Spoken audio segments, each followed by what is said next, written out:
Hello dear student, आप सभी का स्वागत दोस्तों आज की क्लास में। और आज हम पढ़ने वाले हैं आपके पॉलिटिकल साइंस का चैप्टर 9 जिसका नाम है दोस्तों आपातकालीन प्रावधान। ठीक है दोस्तों, तो इस चैप्टर के अंदर हम पढ़ेंगे किस तरीके से राष्ट्र पूरा बंद हो जाता है, राष्ट्रीय आपातकाल लगता है, इसके क्या प्रावधान है।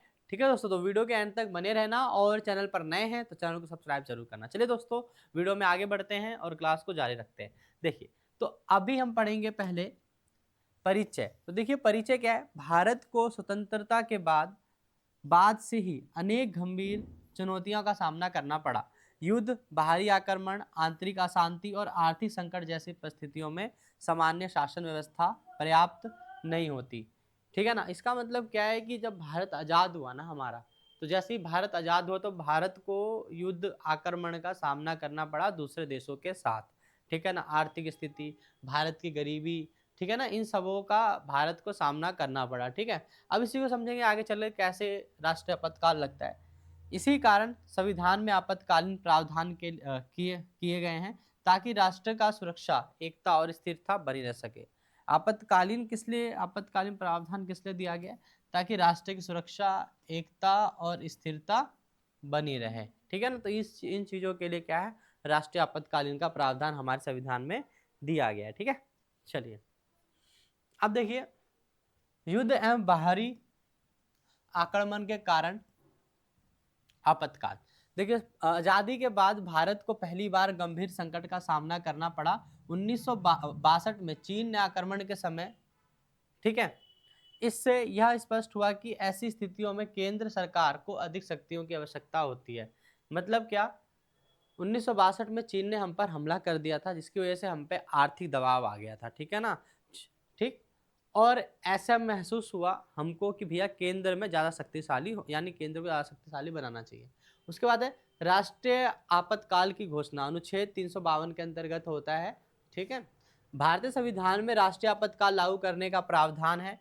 ठीक है। अब देखिए, राष्ट्रीय आपातकाल कब लागू किया जा सकता है। ठीक है ना, मतलब क्या क्राइटेरिया होना चाहिए, राष्ट्रीय आपातकालीन कब लागू हो सकता है। ठीक है, तो जरा ध्यान दो। युद्ध के कारण, अगर युद्ध हो रहा हो तो भी राष्ट्रीय आपातकाल लग सकता है। बाहरी आक्रमण के कारण भी हो सकता है। ठीक है। या देश के अंदर कोई भीतरी सशस्त्र विद्रोह हो रहा है, मतलब देश के अंदर दंगे हो रहे हैं, तो भी हम क्या कर सकते हैं, देश बंद का ऐलान हो सकता है। राष्ट्रपति ये घोषणा खतरा उत्पन्न होने से पहले भी कर सकता है ना। ये इंतजार नहीं करेगा कि पहले खतरा उत्पन्न हो, उसके बाद वो इससे पहले भी कर सकता है खतरे को भांप कर। ठीक है। अब आगे 44वें संविधान संशोधन की व्याख्या। देखो भाई, राष्ट्रपति केवल मंत्रिमंडल की लिखित सिफारिश पर ही आपातकाल घोषित कर सकता है। ठीक है ना। कौन? राष्ट्रपति केवल मंत्रिमंडल की लिखित सिफारिश पर ही आपातकाल घोषित कर सकता है। मतलब कि जो राष्ट्रपति है वो ऐसे ही नहीं, मंत्रिमंडल के उसके सिग्नेचर भी चाहिए, तब जाके वो राष्ट्रपति जो है राष्ट्रीय आपातकाल की घोषणा कर सकता है। संसद की स्वीकृति, घोषणा के 1 महीने के भीतर संसद के दोनों सदनों की स्वीकृति अवश्य है। मतलब जैसे ही घोषणा हो जाएगी तो दोनों सदनों के सदस्यों की स्वीकृति चाहिए होगी, राज्यसभा लोकसभा दोनों सदस्यों की स्वीकृति चाहिए होगी। यदि लोकसभा भंग हो, पहले राज्यसभा की स्वीकृति लेनी पड़ेगी, फिर बाद में लोकतांत्रिक सभा लोकसभा की स्वीकृति लेनी पड़ेगी। और स्वीकृति ना मिलने पर आपातकाल स्वतः समाप्त हो जाएगा। अगर स्वीकृति नहीं देंगे तो आपातकाल जो लागू करना था वो क्या हो जाएगा, ऑटोमेटिकली रद्द हो जाएगा। ठीक है। फिर अवधि, इसकी अवधि कब तक रहती है? एक बार स्वीकृति मिलने पर 6 महीने तक क्या रहता है, ये वैध रहता है आपातकाल। ठीक है। हर 6 महीने में संसद की पूर्ण स्वीकृति से बढ़ाया जा सकता है। मतलब 6 महीने खत्म हो गए तो 6 महीने दोबारा संसद में जाकर अगर बातचीत करेंगे और अगर सबने सहमत दे दिया तो फिर से आपातकाल 6 महीने के लिए बढ़ जाएगा। ठीक है। राष्ट्रपति घोषणा द्वारा कभी भी समाप्त कर सकता है। राष्ट्रपति आपातकाल को कभी भी घोषणा करके समाप्त कर सकता है। तो ये थी। आगे, लोकसभा के 10% सदस्य, विशेष अधिवेशन बुलाकर साधारण बहुमत से आपातकाल को समाप्त कर सकते हैं। मतलब क्या है, लोकसभा के 10% सदस्य भी विशेष अधिवेशन बुलाकर जो है इसको समाप्त कर सकते हैं। इनके पास ही पावर होती है हटाने की। फिर भारत में राष्ट्रीय आपातकाल कब कब लगा है? 1962 चीन के आक्रमण के समय। ठीक है ना। फिर 1971 भारत पाकिस्तान के युद्ध के समय। फिर 1975 इसमें आंतरिक गड़बड़ी के आधार पर सबसे विवादास्पद, जिसने मतलब इस समय इंदिरा गांधी ने लगाया था आपातकाल। ठीक है ना, 1975 का आपातकाल। इसी अनुभव के कारण 44वां संविधान संशोधन तैयार किया गया। ठीक है। 1975 के आपातकाल में सत्ता के दुरुपयोग के आरोप लगे, विरोधी नेताओं को गिरफ्तार कर लिया गया, प्रेस पर प्रतिबंध, चुनाव टालना, ठीक है ना। इसलिए ही 44वां संविधान संशोधन बनाया गया था। 1975 का जो आपातकाल था ना, उसमें इंदिरा गांधी की सरकार थी, ठीक है ना। तो इंदिरा गांधी अपनी सीट को बचाने के लिए आपातकाल को लागू कर दिया था, इसलिए इसने क्या करा, सत्ता का दुरुपयोग किया था, ठीक है। चलो अब चलते हैं आगे।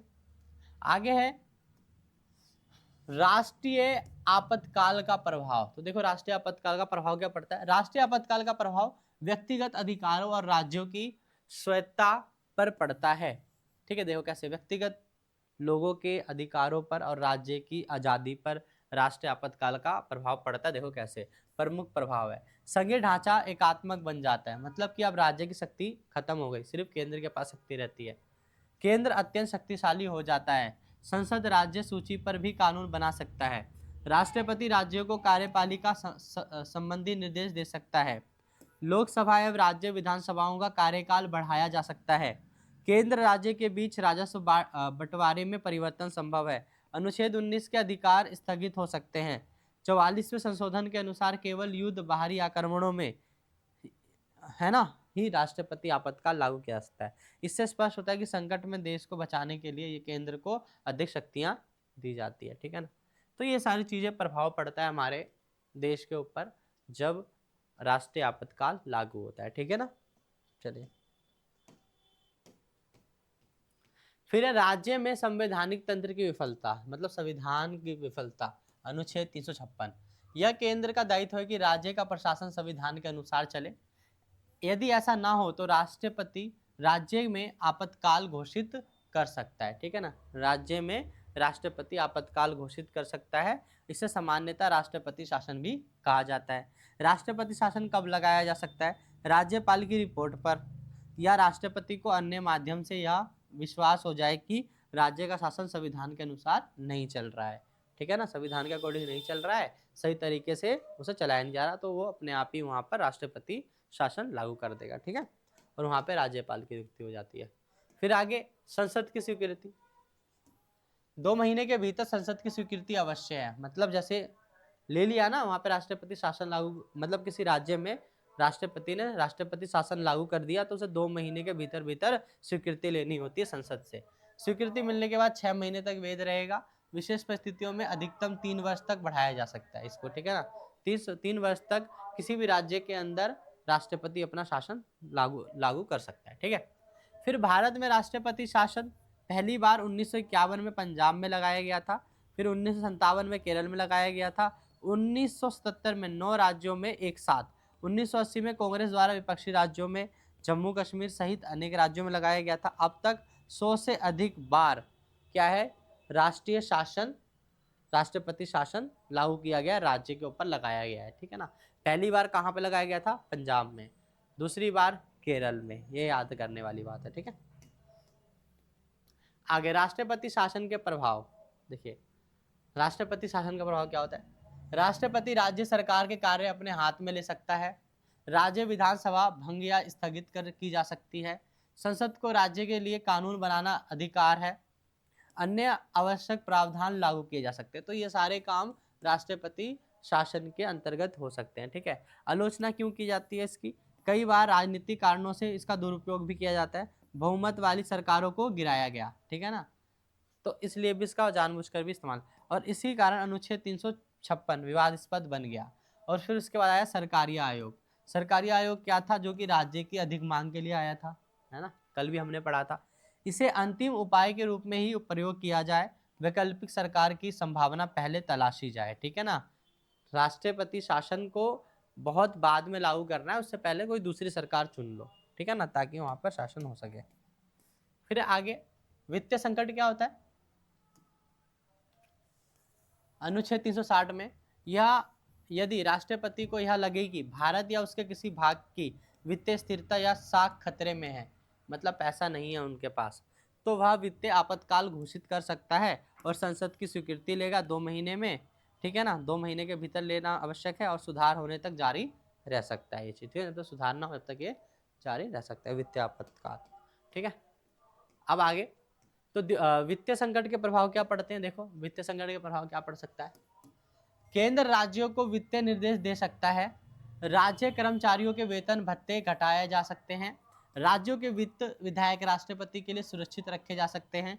केंद्र व न्यायपालिका के अधिकारियों के वेतन में कटौती संभव है। अब तक भारत में वित्तीय आपातकाल नहीं लगा है, ठीक है ना, अभी तक नहीं लगा है। इसमें क्या क्या हो सकता है भैया, राज्यों को वित्तीय निर्देश दे सकते हैं, कर्मचारियों के भत्ते काट सकते हैं, मतलब उनके उनके पेंशन काट सकते हैं, उनके सैलरी काट सकते हैं, ठीक है ना। राष्ट्रपति के लिए सुरक्षित रखे जा सकते हैं वित्त विधायक को, और केंद्र व न्यायपालिका के अधिकारियों के भी वेतन में कटौती की जा सकती है, थोड़े कम कम वेतन दिए जा सकते हैं, ठीक है ना। तो ये सब क्या वित्तीय संकट के प्रभाव होते हैं, ठीक है ना। क्योंकि भैया जब पैसा है ही नहीं तो सैलरी इतना इतना कहाँ से देंगे, है ना। आप थोड़ी सी बात, आपातकाल कितने प्रकार के पढ़े हमने, आपातकाल 3 प्रकार के, राष्ट्रपति आपातकाल, राष्ट्रपति शासन, वित्तीय आपातकाल, ठीक है ना। जिसमें राष्ट्रीय आपातकाल 352, राष्ट्रपति शासन 356 अनुच्छेद में, वित्तीय आपातकाल 360 में। सब शक्तिशाली कौन सा है, राष्ट्रपति आपातकाल। सबसे विवादास्पद कौन सा था, 356 जो कि राष्ट्रपति शासन है, ठीक है, राज्य पर। और वित्तीय आपातकाल अब तक नहीं लगा है, ये इंपॉर्टेंट चीज थी यहाँ से, ठीक है ना। तो इसी के साथ क्या होता है, ये चैप्टर हमारा पूरी तरीके से खत्म होता है। और जितने भी मेरे बच्चे हैं, ऑनलाइन वाले बच्चे, जिनको भी ये नोट्स चाहिए तो दोस्तों कमेंट करके बताना मुझे, आपको मैं नोट्स दे दूंगा, ठीक है। चलिए मिलते हैं नेक्स्ट वीडियो में। अगर चैनल पर नए हैं तो चैनल को सब्सक्राइब करें और अपना इस वीडियो को वैल्यूएबल कमेंट और लाइक जरूर करें। और दोस्तों कमेंट करके बताएं कि आपको क्लास कैसे अच्छी लगती है, ठीक है। चलिए।